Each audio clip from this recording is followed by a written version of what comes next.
Welcome back to Pop Trigger. I'm Grace Baldridge. Just kidding, I'm Jason. Hasan, Amir, and Daron. And it's time for Learn Burn. Drop it. Daron, enlighten me. Oh my gosh, I'm so excited to talk to you guys about our beloved pets.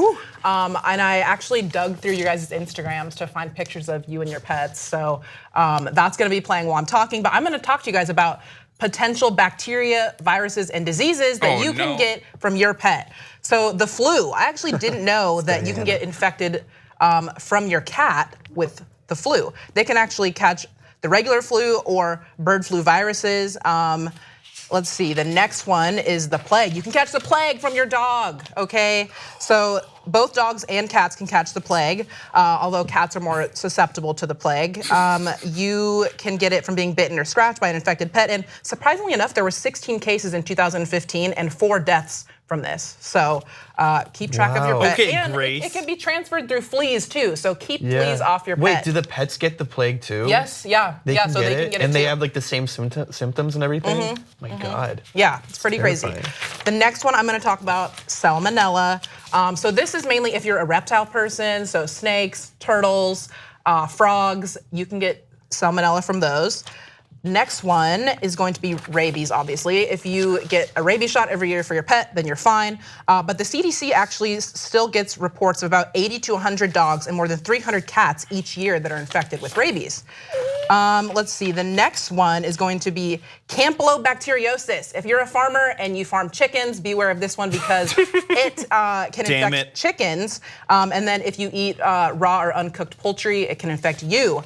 And the final one, which is interesting, is called campnocytophagia, okay? Now this one is interesting because if you get this and it gets serious enough, a guy recently in Wisconsin actually had his hands and his legs amputated from being infected with this. And how you get infected with this is licks from your dog. Damn so it. I don't know about you guys, but I let Wally lick my face sometimes. Grace must be All the superhuman. time. I Because let Mia lick my face all the time. Hassan, do you let I Fish have to lick your kiss my face? dog. Of course, dude. He loves kisses. Of course Okay, well I do. beware of this, okay? Well, I will be, except I wasn't even paying attention to what you were saying, I'm not gonna lie, because I was looking at how cute everyone's dogs were. That's kind of funny you're talking about all these like really scary things. I know, while they're playing. just a Very cute little montage video of our dogs. But I guess it's time to talk about my Learn Burn. Now, liberals get a bad rap for being snowflakes that are terrified of the truth.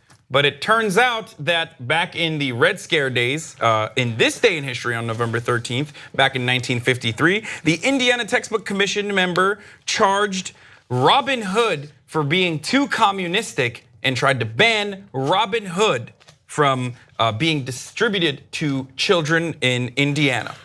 What do we think about that, guys? Wait, how did they charge Robin Hood? Oh, they said that the Robin Hood book was too. Oh, the book?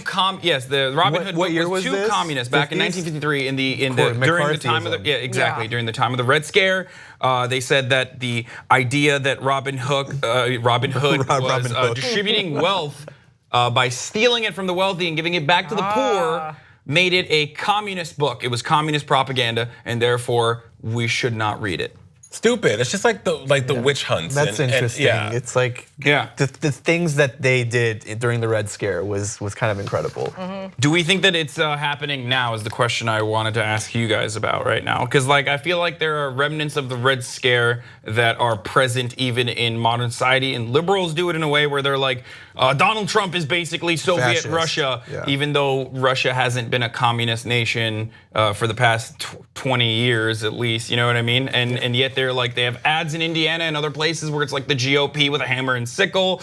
And then you, on the other end, you have liberals again attacking leftists and more progressive people that want to push for socialist policies like universal health care that are incredibly popular in this day and age. But then of course you have the boilerplate Republican anti-socialist attitudes. Yeah. I think people will continually spew ridiculous rhetoric just because that's what they're hearing and that's what they identify with and that's what makes them feel comfortable. They don't like we're losing thought processes about our own thought processes because we're too busy listening to other people tell us what we need to think. Yeah. Amir. Let me change gears completely. I want to talk about baboons. Yes. So baboons are incredible. You should look into them. But I want to talk about two baboons in particular. One of them, his name was Jack the baboon, and he is from South Africa. Now, Jack was a baboon that was hired by this guy by the name of James Jumper Wide in 1877. Dang. Now, James was known for jumping between rail cars until an accident where he lost both of his legs, hence why he bought this baboon to help him out while he worked at the train yard. Anyway, he trained this baboon, Jack, to help him with his different railway duties, which was mostly doing signals and like telling trains what track to go to. And this baboon was amazing at it, that for 9 years he didn't make one mistake the whole time. Wow. Oh my gosh. Yeah, and at some point the railway company came and they were like, what is going on here? Why is that baboon working here? We can't let this happen. So then James was like, please watch him for 1 hour and you guys will understand. They watched him for 1 hour and they were like, this baboon's amazing. He's doing his job better than most people can do. So they ended up giving him a salary, 25 cents a week and half a bottle of beer.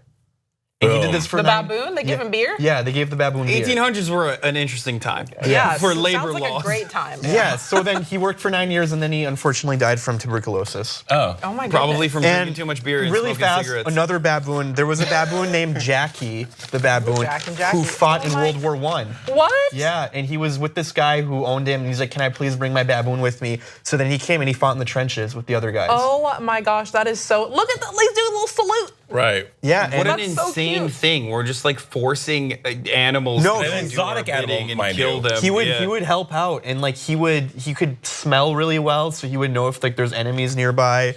And ridiculous. My question, like, why don't we do these things anymore? Is this cruel? Is this PETA, hello. Yes. Why is it cruel if like a baboon wants to help at a train? It's cruel to fight in wars with human beings and then to not take not the war part, but like why can't we hire baboons to like do work when they're so clearly adept at doing it and capable, right? Well, wonder how they got a baboon back in the day. Like they just went, hey, let's just go down to like Family Dollar and buy a baboon. But anyways, interesting story there. Yeah, what's what I have for you guys is I'm deathly afraid of earthquakes. I'm always thinking that the big one's going to happen, but the U.S. Geological Survey says that the big one is not likely to happen here in California, and here's why.